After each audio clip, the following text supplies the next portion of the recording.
રાજકોટમાં લોકોના આરોગ્ય સાથે ચેડા થઈ રહ્યા છે। 3 મહિના પહેલા રાજકોટમાંથી લેવાયેલા ઘી અને પનીરના નમૂના ફેલ ગયા છે। શ્રીરામ ડેરી ફાર્મ અને જય બજરંગ ડેરીના ઘીના નમૂના ફેલ થયા છે। પાયલ પંજાબી ફૂડ પાર્સલમાં પનીરમાં ભેળસેળ હોવાનો રિપોર્ટમાં ખુલાસો થયો।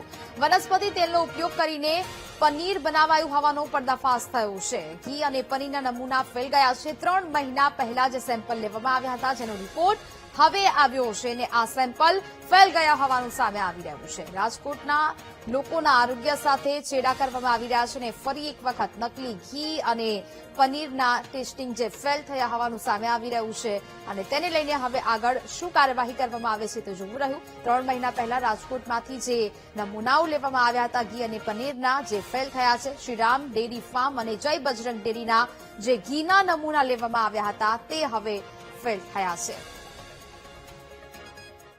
સુરત બાદ હવે રાજકોટમાં પણ ઘી અને પનીરના જે નમૂના છે તે ફેલ જાહેર થયા છે। ઘી અને પનીરના જે નમૂના લેવામાં આવ્યા હતા તેમાં ભેળસેળ સહિતની વસ્તુઓ છે તે મળી છે। આપણી સાથે આરોગ્ય અધિકારી છે। સાહેબ, જે પ્રમાણે આ નમૂના લેવામાં આવ્યા હતા, ક્યારે નમૂના લેવામાં આવ્યા હતા અને શું તેમાંથી મળ્યું છે?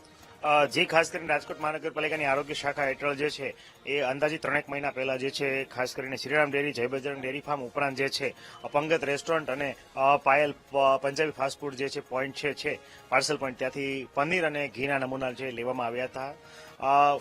જે ડેરી ફાર્મમાંથી જે ઘીના નમૂના, શુદ્ધ ઘીના નમૂના લેવામાં આવ્યા હતા એમાં જોવા જઈએ તો બીઆર વેલ્યુ અને આયોડિન વેલ્યુ જે છે એટ ધ 40 ડિગ્રી સેન્ટીગ્રેડ ઘણી બધી ઓછી જોવા મળી છે।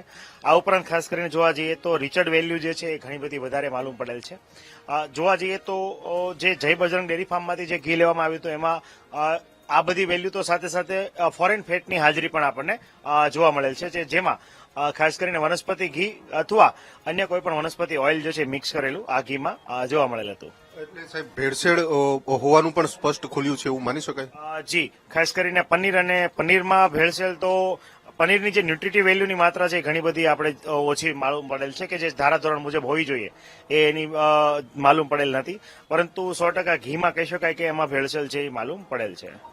આ પ્રકારનું જે આરોગ્યના કારણે શું શરીરમાં નુકસાન થતું હોય છે, લોકોને શું? ખાસ કરીને જોવા જઈએ તો ઘી અને પ્રોટીન મીન્સ ઘીમાંથી શુદ્ધ ઘી લોકો જે છે એ આરોગ્યની દ્રષ્ટિએ ખૂબ હિતકારક માનતા હોય છે। તો ઘણા લોકો તો તેલની બદલે ઘીનો વપરાશ જે છે એ ખોરાકના વઘાર અથવા તડકામાં ઉપયોગમાં લેવાતું હોય છે, પરંતુ ખાસ કરીને જોવા જઈએ તો ફેટી એસિડની માત્રા ઘીમાં એસેન્શિયલ એટલે કે સારું કોલેસ્ટ્રોલ હોવાની શક્યતા જે છે એ હોય છે, પરંતુ જ્યારે ભેળસેળ કરવામાં આવે ત્યારે બેડ કોલેસ્ટ્રોલની સાથે સાથે ટ્રાઇગ્લિસરાઇડ વધવાની શક્યતા પણ નોંધાયેલી છે। તો જોવા જઈએ તો ખાસ કરીને આવા ભેળસેળયુક્ત ઘીથી લાંબા ગાળે જોવા જઈએ તો હૃદયરોગની બીમારીઓ જે છે થવાની શક્યતા રહેલી છે। આ ઉપરાંત તમારી મેદસ્વીતાનું પ્રમાણ પણ વધી શકે છે। સાહેબ, નમૂના તો લીધા હતા, પછી કઈ સીલ કે એવું કઈ કાર્યવાહી કરી હતી? કારણ કે પછી તો વેચાણ ચાલુ હશે કે? જે પ્રાથમિક દ્રષ્ટિએ જે છે આ રિપોર્ટ જે છે પ્રાથમિક દ્રષ્ટિએ અમને કોઈ ભેળસેળ માલુમ પડેલ નથી, પરંતુ રિપોર્ટ આવ્યા પછી એમાં ખાસ કરીને બીઆર વેલ્યુ ઉપરાંત જે છે જોવા જઈએ તો રિચર્ડ વેલ્યુ જે છે એ બે જે છે અમને અમારા પ્રાથમિક દ્રષ્ટિએ પ્રારંભિક ટેસ્ટમાં માલુમ પડતી હોતી નથી। આ ઉપરાંત ફોરેન ફેટની હાજરી પણ અમને પ્રાથમિક દ્રષ્ટિએ તાત્કાલિક સ્થળ ઉપર માલુમ જે છે એ પડતી હોતી નથી, પરંતુ સેમ્પલ જે છે એના રિઝલ્ટ આવ્યા બાદ આપણને માહિતી મળેલ છે અને રિઝલ્ટ આવેલ છે।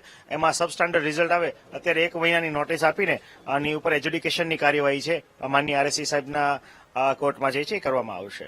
ચોક્કસથી જે પ્રમાણે શિયાળામાં મોટા પ્રમાણમાં લોકો ઘી સહિતની વસ્તુઓ છે તે આરોગતા હોય છે ને તેને જે કારણે ક્યાંક ને ક્યાંક આ જે નમૂના છે તે ફેલ થયા છે, એટલે કે જે લોકો જે આ પ્રકારની વસ્તુઓ, ભેળસેળવાળી વસ્તુઓ જે બહારનું ખાતા હોય છે તેમને ખાસ ધ્યાન રાખવા જેવી બાબત છે, કારણ કે જે પ્રમાણે નમૂના છે તે આવ્યા છે અને તે ફેલ જાહેર થયા છે। સુરતમાં પણ અગાઉ આ પ્રકારે ઘી અને પનીરના નમૂના ફેલ જાહેર થયા હતા અને હવે રાજકોટમાં પણ આ જ પ્રકારે જે ઘી અને પનીરના નમૂના છે તે લેવામાં આવ્યા હતા અને તે ફેલ જાહેર થયા છે।